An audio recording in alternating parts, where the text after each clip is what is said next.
What's up, everyone? Today I'll be going through my round 19 AFL tips and predictions, taking a look at round 18, and it was quite a tough round to tip. The round in itself was quite an entertaining one compared to round 17, but it was unfortunate that it was another one of those weeks where I forgot to do the tipping for the first game. So yeah, everyone would have tipped Brisbane to beat Carlton. That was a pretty clear no-brainer result. It was probably, I would say, the easiest game of the whole round to tip, just about. But then I realised, shit, I didn't actually click on the Brisbane tip. So on ESPN here, it says I got a 6 out of 9, but I'll show you what actually ended up happening. So that would have been a 0 in my comp. I tipped Gold Coast beat Collingwood. That was a good get. And I know Zay's punishment was never to tip Collingwood again. I would have tipped Gold Coast in this game anyway, so I feel like I really earned that tip. And then I forgot to I don't know how. I didn't even know this was a thing that you could do, but somehow I didn't end up getting the click for the tip in the Bulldogs v Adelaide game. But you guys, if you saw last week's video, you would have seen I tipped Adelaide. So I was really happy with the start. First 3 games right. The Cats couldn't get the job done. Of course, that's one of the tips that I actually did manage to make. The Giants were the better side. And we don't talk about this game because this game was the worst game of the year, I reckon. Richmond against Essendon. Essendon are in absolute turmoil. They are, well, we'll be talking about them obviously later on in this video, but they are absolutely fucked. Freda beat Hawthorn was a good tip to get. Melbourne beat North Melbourne. St Kilda should have beat Sydney. I was really disappointed with that because our efforts were good. And as you can see, we've now lost our last 5 games of footy, which, yeah, is quite disappointing. And then Port Adelaide, well, in fairness, they almost lost that to West Coast. Now, 6 rounds to go. Let's take a look at my tipping competition. So the leaders after round 18, Trav 15, Armsy with 131, Flino and Do, I can't read this guy's name. I'm going to try. Do Fam Official, also on the 131.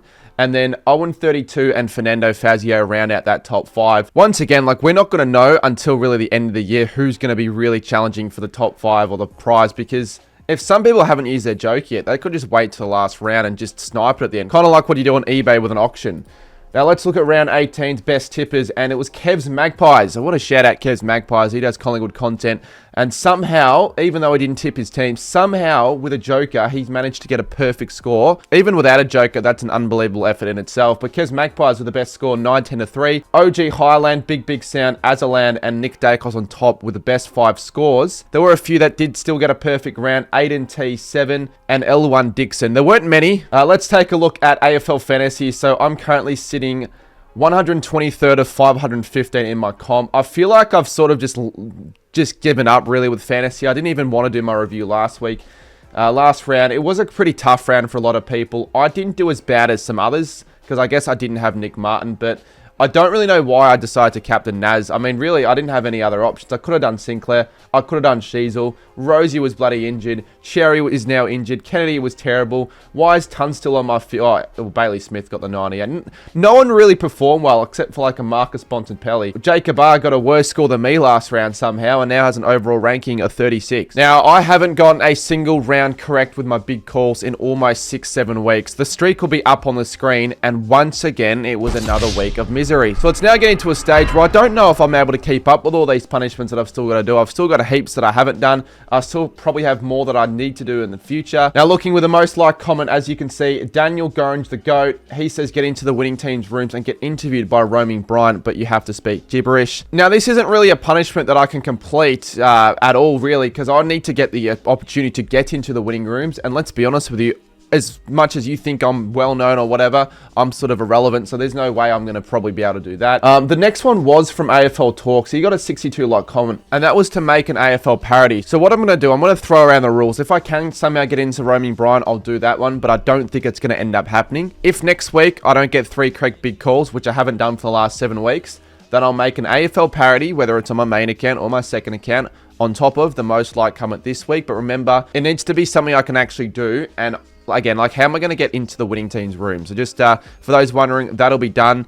I'll probably be wearing girly pajamas soon as well at a game. So if you see me there, you can throw eggs at me. I don't really care. But yeah, it was a really disappointing week again for the big calls. But this week, just so I give myself a bit of a chance, my big calls won't be as extreme, but they still will be difficult to complete. The link is also available down below for round 18 to do your votes for the 3-2-1 in the Cardi medal. We're not long to go actually until the Cardi medal actually does get kicked off on the live stream. So if you haven't been doing the votes yet, make sure you complete them, because the more we get, the better we do. All right, let's start things off on Thursday night, and it's Essendon taking on GWS. When we don't have Carlton on a prime time, we now have bloody Essendon on prime time. Like, who are the geniuses at the AFL that really thought having these two sides were going to be good for the competition? We don't want to see Essendon on a bloody Thursday night with how they've been going, especially with how they're going now.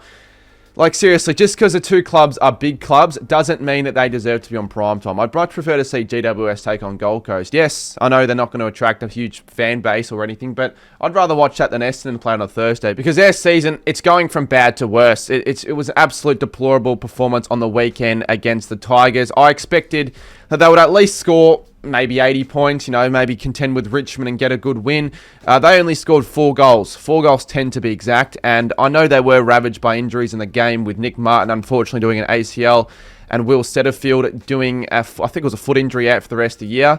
But you take all that away, they should still be beating Richmond given the way they played, especially. The skills were bad. They didn't look like they wanted to kick a goal, and some fans really thought that maybe they were tanking that whole time. I really don't know what's to come now for the Bombers for the rest of the year. I don't think they're going to win another game. And looking at the odds now against the Giants, they were $4.50 before the Essendon v Richmond game. They've now doubled to $9.50 after the injuries. And to make matters worse now, Nate Caddy has now been selected not to play. So it's obvious. I mean, I'll be going to this game, but it's pretty obvious who I'm going to be tipping here, especially with how GWS's form have been. Even if the bloody Bombers were playing almost West Coast, I maybe tip West Coast. The Giants are in some pretty good form. 4 wins in a row and a really good win against the Cats. They're sort of back to their best, playing the footy that we know they're capable of. And maybe they could be a chance to the top 4 if they just keep winning games like this. Hogan potentially is out for this game. They might be managing him, but Cadman can take his place and kick a big bag. Stringer was all right against the Cats last week. He'll be back against his former side for the first time. And I just expect this to be a big win for the Giants. I think we can all agree. This is giving me major 2016 vibes. Remember when the Bombers had that supplement period, with a drug saga, and they had all their players out in 2016? This feels like one of those games where we just tip the Giants, and we'll tip them by 64 points. With my big call, the Giants score 130 or more points, but upon further reflection, maybe I'm being too generous. Next up on Friday Night Footy, we have Brisbane take on the Bulldogs at the Gabba. This will be the first Gabba game I attend for my AFL Stadium Challenge. This will be number 16 of 18. And this will be a really exciting game. We'll see if the Dogs are able to make up their losses from last week. I probably don't expect them to. I just feel like the Bulldogs now, given their top 8 record is 1-7, with their only win being against the Giants, they're not real premiership contenders. I think they're frauds, they're flat track bullies, and they're heavily overrated. You look at all these power rankings and these charts and ladders and all that on these Instagram pages. Everyone has the Bulldogs in their 5th, 6th spots, still in the power rankings. And I'm like, they're not that good. Yeah, okay, they first are against a side like Essendon, and they look like the best side in the competition. But when they're against a heavyweight, a side that's going to be there in finals, they can't find the ultimate edge, and they always seem to fall short, which was again the case against the Crows. I thought the scoreboard flattered them. I watched bits and pieces of the game. The Crows were clearly the better side for longer, better in the midfield. The only player that I thought was an absolute standout was Marcus Bontempelli, and Norton kicked 5 goals to be fair as well. Kennedy had his absolute worst game with the 6 disposals. I haven't got any idea what happened to him. But the scoreboard certainly flattened the Bulldogs, as I said before, 98 to 109. They're a full-on attack, the Dogs, but their defense is certainly questionable. I do expect them to struggle to defend against the Lions, who, once again, did what they needed to do on the weekend against the Blues. I think we all expect them to win pretty easily, and the Lions just have so many levels to get to. They didn't play their best footy. They didn't need to play their best footy. Obviously, the concern out of that game was Noah Answorth's injury will be out for the rest of the season. I thought McCluggage was really good. I thought Zach Bailey had a few opportunities, couldn't quite make the most of all of them. But this will be a bit more of a test for the Lions. The tipsters are 95 to 5. Which is crazy when you look at the odds. I mean, the Bulldogs can win a game like this. They've got to find a way with the next 6 weeks to win against a top 8 side to give them a chance. This one being at the Gabba for the Lions. They've lost a few games there, which has been a bit surprising, but I think that they will outscore them in a high-scoring game, and I think they'll beat the Bulldogs in a good one by 14 points. My big call, it's going to have to be a shootout, surely, unless the weather's shit. I'm going to go both teams to combine for 205 or more points. Next up, we have on the Saturday, UTAS Stadium, Hawthorn taking on Port Adelaide, and Hawthorn would be quite disappointed with last week's game against the Dockers because it was a big game for their chance at the top 4, and that loss probably ruins their top 4 chances now unless they win. You've got some hard games to come, but this one's a bit more of an easy one. This game certainly needs to be a win to stay in contention for the 4, but if they lose this, they might be out of the 8. I expect them to bounce back considering this game is back in Tassie. They are very rarely a bad side in Tassie. They normally play their best footy there, and it's against a flat Port outfit that I just don't see any chance of winning. They've now got Horn Francis out for this one, Rosie out, so two of their best plays. They only had one good quarter last week at home. They really should have lost. They didn't deserve to win the game, to be honest. I thought West Coast put out a really good effort for 3 quarters. Port, we all expected to get a win, but I expect them to win by 60-plus points, not 4 goals. So Port Adelaide, they're certainly waiting for their season to end now. They've got no chance of having really any success in 2025. These are the sort of games that I can see Port Adelaide lose badly in. I mean, this sort of gives me vibes of that game against the Dogs early in the year at Mars Stadium. These sort of weird secondary grounds, Port Adelaide away, are just shit house in. Hawthorn could win by a lot. I'm going to just go safe. I think they'll win. I think they'll dominate for most of the game, but it won't be a massive win. I think it'll be probably poor conditions in Tassie, and it'll be a hard one for the Hawks to score massively in, but they'll still win by 27 points, and I'm going to say that they lead for 90% or more of the game. Next up, we have on the Saturday twilight, Sydney take on North Melbourne, and I've done the maths after the squiggle video I did yesterday, and the Swans are still a fair chance at making finals if they do win all of their remaining games, which they have a relatively simple run home, and they've been in some pretty good form. This needs to be a mega percentage booster for them. They need to get to over 100% if they want to compete, considering, they're fighting against the sides of Freo, who have a percentage of around 110. They did get the win last week against the Saints to keep their slim chances alive. It was a game I didn't think they deserved to win, to be honest. They weren't the better side for longer. St Kilda applied the pressure. They were just better, I felt like, for longer. But Sydney, the way they found their goals, they just found them a bit more efficiently, and it was a little bit easier for them to go from defence to attack. And disappointing as a St Kilda fan, obviously, but at the end of the day, the Sydney Swans, they know how to win games. They're got the ability to elevate to another level, which they did in that last quarter. Grundy was huge. He set up that play for Golden kicking that winning goal with a few minutes to go, and they've got the maturity that the Saints lack, and they just knew how to kick those late winning goals, which they did. So keeps their chance alive for finals. North Melbourne, they're no chance at this game. I wouldn't have thought. They don't win these sort of games, especially not away from home, and I wouldn't see them lifting in a game like this. They're a side that lack maturity, so against Sydney, who had that in the last quarter last week, I'm not seeing them with much of a chance. Once again, just too far off. Would I even call that game against the D's last week an honourable loss? They lost it by 6 goals against a side that hadn't found a win for 5 weeks. It's pretty clear now with their 4-win season that they're just not showing enough signs of progression this forward into their rebuild. And they've got Richmond, who might almost overtake them at this point in the ladder. Everyone expected them not to win a game. Cooper Harvey was solid. He was a shining light, kicking the 4 goals. He looks to be, maybe a decent player for them in the future. But yeah, this one for North Melbourne, they can't let this one boil over. If they want to show anything for the next 6 weeks to give the fans hope into next year, they've got to compete. Hopefully try and win the game, but I don't think they will. Sydney will win this game, and I'm going to say by 43 points. My big call, Sydney will get 75 or more disposals. On the Saturday night, we do have Carlton and Melbourne at the MCG. This one's set to be a bit of a mock buster, to be honest. I can't really see this game being very watchable, which is unfortunate with these Saturday night MCG games. They're all crap games against crap sides that won't make any feature in finals. Carlton on the Thursday, once again, were average, but maybe now they'll play a bit better footy now that they're not watched by the whole country. 1 month of terrible footy. It was probably their best effort last week against the Lions, but that was saying something because I didn't even think they were that great. They were down by 10 goals in the third quarter, and they had a fairly decent last quarter where they won it, but those were the goals where it didn't really matter. They can't find that when the game is in the line, the game's on the balance. It's irrelevant, really. And Brisbane, they knew that they took the foot off the gas. They didn't need to go 100%. They got a few junk time goals, the Blues, to win it by by 39 points. They're playing Melbourne, who obviously didn't pick up a win for a long time, picked up their first win against North at the MCG by 6 goals. How much can I take out of this game? Not heaps. I didn't watch a lot of it, so I wouldn't know for sure, the way that they won or anything like that, but it's a 6-goal win against North. It doesn't really change my mind on Melbourne. I think they're just a mediocre club, but they've got a little bit more skill at the moment. They've just got a little bit more fight than a side like Carlton. Jake Melksham has kicked 14 in 5 weeks. Probably could kick another 5 goals with Carlton's, shitty defence. So, yeah, I just think the D's are the better side. I don't expect this to be a great game of footy. Probably a low-scoring one, but I think they'll win by a few goals here, the D's, and just continue to really make Carlton fans reconsider why they even became a fan in the first place. We're going Melbourne by 18 points. Carlton to score 5 more behind than they do goals. Now, also on the Saturday night, we have West Coast and Richmond. Another pretty shitty matchup. Pretty disappointing to see it.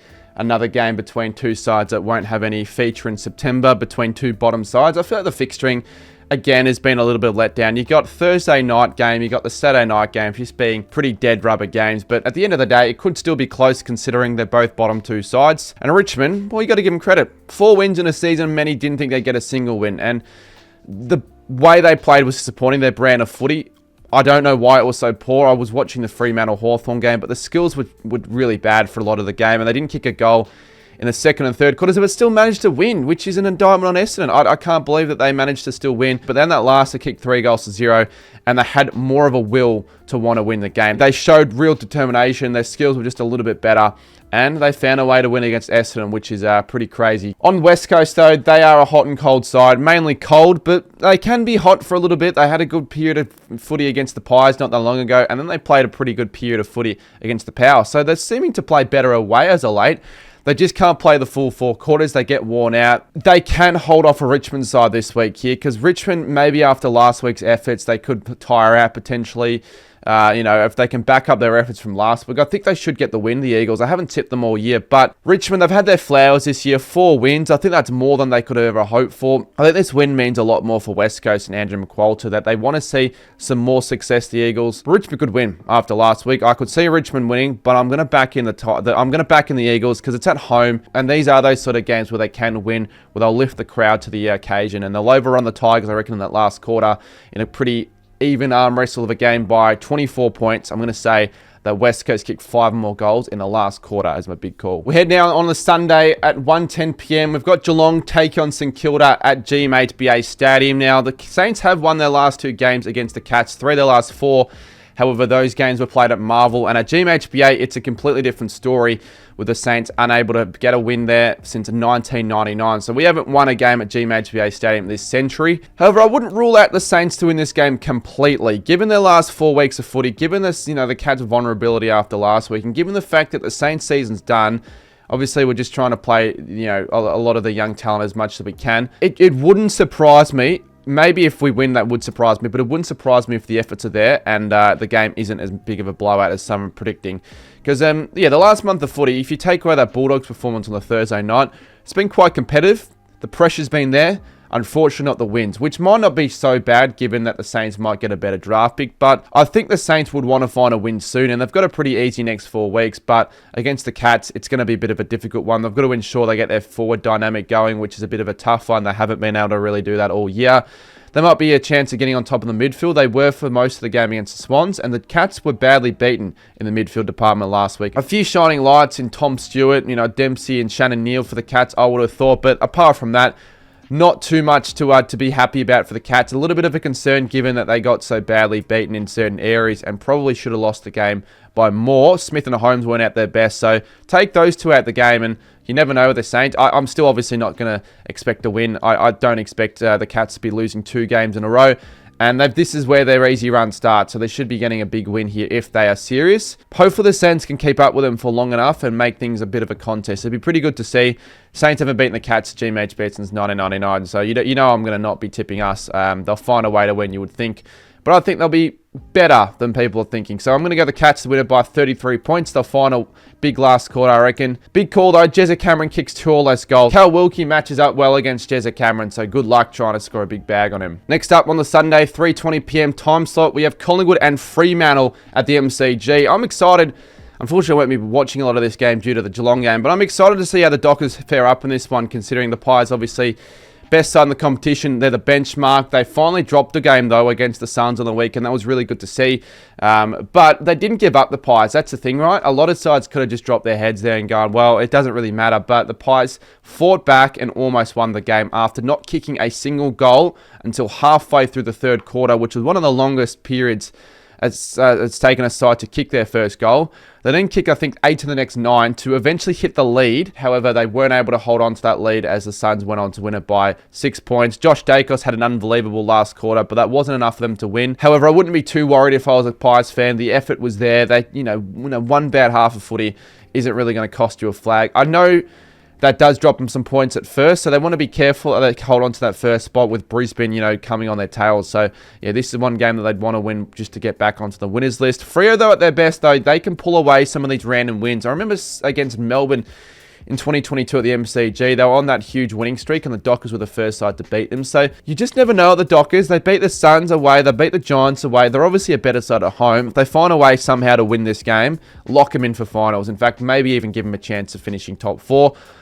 I think they'll make things close. However, I would tip Collingwood normally. I think Collingwood win this game. This is one of those games where I don't think they'll drop. But Zay Burnell, as you can see right there, has made an agreement on me not to tip Collingwood for the rest of the year. I'm tipping Freo here by 2 points. It would have been Collingwood by 20.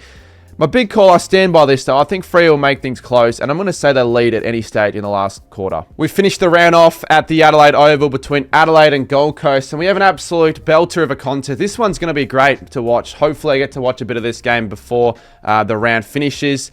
Two sides currently in top 4 contention. Of course, the Crows with a massive win against the Bulldogs, probably solidifying a top 4 spot, I would say. And if they win this game, I think they could be a good chance of even finishing top 2 with how Brisbane's next few games end up going.